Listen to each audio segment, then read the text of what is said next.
بسم اللہ الرحمن الرحیم۔ ہمارے بعض لوگ جب نماز سے فارغ ہو جاتے ہیں اور جائے نماز کو اس طرح بچھا ہوا چھوڑ دیتے ہیں تو اکثر لوگ اس پر غصہ ہوتے ہیں اور کہتے ہیں کہ جائے نماز کا ایک کنارہ اس کو لپیٹ لیا کرے۔ تو یہ کیوں ہوتا ہے؟ اس کی حقیقت کیا ہے؟ نماز پڑھنے کے بعد جائے نماز کا ایک کنارہ اس کو لپیٹتے ہیں۔ اکثر لوگ اس کے بارے میں کہتے ہیں کہ اگر جائے نماز اس طرح بچھا ہوا ہوتا ہے تو اس کے اوپر شیطان نماز پڑھتا ہے، تو شیطان کے نماز پڑھنے کی وجہ سے ہم اس کا ایک کنارہ لپیٹتے ہیں۔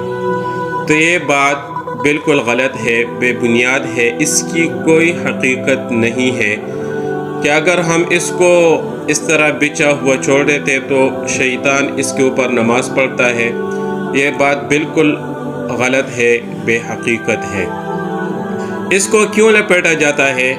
لپیٹنا اس لیے ہوتا ہے کہ اس جائے نماز کے اوپر ہم نماز پڑھتے ہیں اور نماز ایک اہم عبادت ہے، تو اس کے لیے جگہ کا پاک ہونا وہ فرض ہے۔ تو مصلی یا جائے نماز اس لیے ہم لپیٹتے ہیں تاکہ اس کے اوپر کوئی گندی چیز نہ گر جائے یا یہ مصلی جائے نماز ناپاک نہ ہو جائے، اس لیے ہم اس کو لپیٹتے ہیں۔ اور بہتر بھی ہے کہ اس کو لپیٹا جائے اور نماز کے لیے بچھایا جائے۔ تو جو لوگ یہ بات کہتے ہیں کہ شیطان اس کے اوپر نماز پڑھتا ہے تو یہ بات بالکل غلط ہے، بے بنیاد ہے۔ اس بات کی طرف ہم کبھی بھی اپنی توجہ